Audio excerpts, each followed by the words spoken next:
بسم اللہ الرحمن الرحیم۔ ایک مرتبہ حضرت علی رضی اللہ تعالیٰ عنہ کوفہ کی مسجد میں تشریف فرما تھے۔ مجمع میں شام سے آیا ہوا ایک مسافر بھی تھا۔ نہایت ادب سے کھڑا ہوا اور عرض کی، اے امیر المومنین، مجھے کچھ سوالات میں تشویش ہے۔ میں آج یہاں آپ کی موجودگی کا سن کر آپ سے چند سوالوں کے بارے میں جاننے کے لیے آیا ہوں۔ میں آپ سے ان کے متعلق درست معلومات چاہتا ہوں۔ آپ رضی اللہ تعالیٰ عنہ نے جواب دیا، اگر تم سوالات پوچھنا چاہتے ہو تو پوچھو، اگر ضد بازی یا بحث کا ارادہ رکھتے ہو تو محفل کے آداب کو دیکھو اور خاموشی سے بیٹھ جاؤ۔ یہ مکالمہ سن کر ہجوم میں لوگ بھی آپ کی جانب متوجہ ہوئے۔ اس شخص نے حضرت علی رضی اللہ تعالیٰ عنہ سے سوالات کا آغاز کیا اور کہا، اے امیر المومنین، مجھے یہ بتائیں کہ تخلیق کائنات میں اللہ نے سب سے پہلے کس کو تخلیق کیا؟ آپ رضی اللہ تعالیٰ عنہ نے فرمایا، اللہ نے سب سے پہلے نور کو پیدا کیا۔ اس نے سوال کیا، اللہ نے زمین، آسمان اور پہاڑوں کو کس چیز سے بنایا؟ آپ رضی اللہ تعالیٰ عنہ نے فرمایا، اللہ نے آسمانوں کو پانی کی بخارات سے، زمین کو پانی کی جھاگ اور پہاڑوں کو پانی کی موجوں سے بنایا۔ پھر اس نے سوال کیا، مکہ کو ام القریٰ کیوں کہا جاتا ہے؟ آپ نے فرمایا، ام القریٰ کے معنی ہے ہر ترتیب کی ماں، کیونکہ زمین کی ہر چیز اس کے نیچے سے بچھائی گئی، اسی لیے عرب کے شہر مکہ جہاں بیت اللہ شریف ہے اسے ام القریٰ کہا جاتا ہے۔ اس آدمی نے اگلا سوال کیا، زمین کے اوپر کے آسمان کو کس چیز سے پیدا کیا گیا؟ آپ رضی اللہ تعالیٰ عنہ نے جواب دیا، رکی ہوئی فوج سے۔ پھر اس نے عرض کی، اے امیر المومنین، سورج اور چاند کا طول و عرض کتنا ہے؟ آپ نے جواب دیا، 900 فرسخ ضرب 900 فرسخ۔ فرسخ فارسی زبان کا لفظ ہے۔ ایک فرسخ میں 10 کلومیٹر لمبائی گنی جاتی ہے۔ اس نے اگلا سوال کیا کہ ستارے کا طول و عرض کتنا ہے؟ آپ نے جواب دیا، 12 فرسخ ضرب 12 فرسخ۔ اس اجنبی نے نہایت ادب سے درخواست کی کہ اے امیر المومنین، جیسا کہ قرآن میں 7 آسمانوں کا ذکر آیا ہے، آپ ہمیں ان 7 آسمانوں کے نام اور ان کے رنگ بیان کر دیجیے۔ آپ رضی اللہ تعالیٰ عنہ نے فرمایا، جو آسمان زمین کے اوپر ہے اس کا نام رفیع ہے، اور وہ پانی، بخارات اور دھول سے بنا ہوا ہے۔ دوسرے آسمان کا نام قیزوم ہے اور اس کا رنگ تانبے جیسا ہے۔ تیسرے کا نام مودون ہے اور اس میں ملے جلے رنگ ہیں۔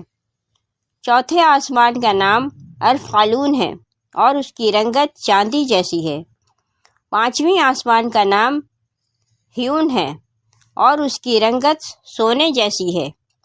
چھٹے آسمان کا نام عروس ہے اور وہ سبز یاقوت کا بنا ہوا ہے۔ ساتویں آسمان کا نام اجمہ ہے اور یہ سفید موتیوں سے بنا ہوا ہے۔ اس آدمی نے اگلا سوال کیا، اے علی رضی اللہ تعالیٰ عنہ، آپ مجھے یہ بتائیں، بیل وہ واحد جانور ہے جس نے آسمان کی طرف اپنا سر نہیں اٹھایا، ایسا کیوں؟ آپ رضی اللہ تعالیٰ عنہ نے جواب دیا، جب سے قوم بنی اسرائیل نے گوسالہ کی پوجا کی تھی تبھی سے بیل شرم کے مارے آسمان کی طرف سر نہیں اٹھاتا۔ گوسالہ ایک سنہری رنگ کا پتھر یا بچھڑا تھا جسے موسیٰ علیہ السلام کے دور میں سامری جادوگر نے اپنی جادوئی مہارت سے بولنے اور حرکت کرنے کی طاقت دی، اور موسیٰ علیہ السلام کی غیر موجودگی میں بنی اسرائیل سے اس بچھڑے کی پوجا کروائی تھی۔ مجمع میں موجود تمام لوگ حضرت علی رضی اللہ تعالیٰ عنہ کی حاضر جوابی اور علمی قابلیت سے متاثر ہو رہے تھے۔ شام سے آئے ہوئے مسافر نے اگلا سوال پوچھا، اے امیر المومنین، وہ کون سے نبی تھے جنہوں نے ایک ہی وقت میں 2 بہنوں سے شادی کی تھی؟ آپ رضی اللہ تعالی عنہ فرمانے لگے، وہ یعقوب بن اسحاق علیہ السلام تھے۔ انہوں نے ایک ہی دن ایک ہی وقت میں 2 سگی بہنوں لیا اور راحیل سے نکاح کیا تھا، لیکن اس کے بعد اللہ نے بیک وقت دونوں بہنوں سے نکاح کو اسلام میں حرام قرار دے دیا۔ اس آدمی نے اگلا سوال پوچھا، مد و جزر کیا ہے؟ آپ نے جواب دیا، اللہ نے سمندروں پر ایک فرشتہ مقرر کر رکھا ہے، جب وہ سمندر کے پانی میں اپنا پاؤں رکھتا ہے تو مد پیدا ہوتا ہے، اور جب نکالتا ہے تو جزر۔ مد و جزر سمندر کے پانی کو خود بخود بلند ہونے اور کم ہونے کے عمل کو کہتے ہیں۔ اس آدمی نے اگلا سوال کیا، یہ بتائیں کہ جنات کا باپ کون ہے، اور اللہ نے جنات کی طرف کن نبی کو مبعوث کیا تھا؟ حضرت علی رضی اللہ تعالیٰ عنہ نے فرمایا، جنات کے جد اعلیٰ شمان ہیں، اور اللہ نے اسے آگ کے شعلوں سے پیدا کیا تھا، اور اللہ نے جنات کی طرف ایک نبی کو مبعوث فرمایا تھا، اس کا اسم گرامی یوسف تھا، جنہوں نے جنات کو اللہ پاک کی عبادت کی دعوت دی، لیکن انہوں نے اس نبی کو قتل کر دیا۔ اس شخص نے دوبارہ دریافت کیا، ابلیس کا آسمانوں میں کیا نام تھا؟ حضرت علی رضی اللہ تعالی عنہ نے جواب دیا، حارث۔ پھر اس نے پوچھا، حضرت آدم علیہ السلام کا نام آدم کیوں رکھا گیا، اور انہوں نے کتنی عمر پائی؟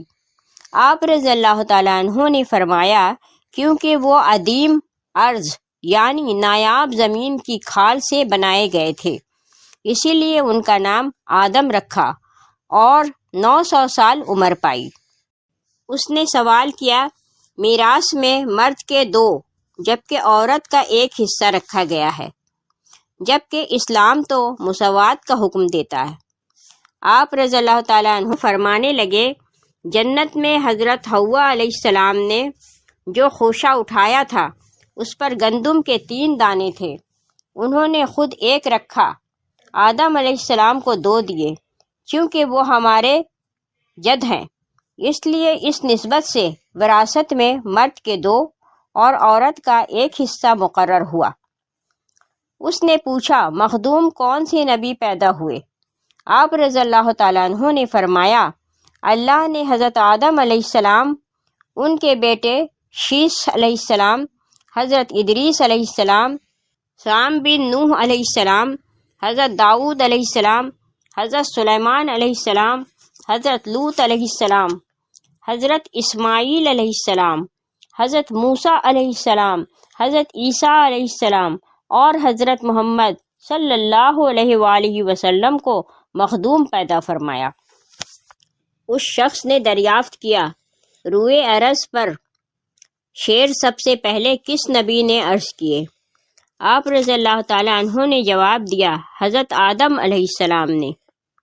جب حضرت آدم علیہ السلام زمین پر اتارے گئے اور انہوں نے ہر طرف زمین کی خاک اور وسعت اور ہوا کو دیکھا، اور پھر جب شیطان کے وسوسے کی وجہ سے قابیل نے حابیل کو قتل کیا تو آدم علیہ السلام نے شدید غم میں یہ اشعار کہے، جن کا ترجمہ ہے، اور ان کے رہنے والے بدل گئے، اور زمین کا چہرہ خراب اور گرد آلود ہو چکا ہے، رنگ و ذائقہ رکھنے والی چیز بدل گئی، اور سورج چہرے کی بشاشت ماند پڑ گئی۔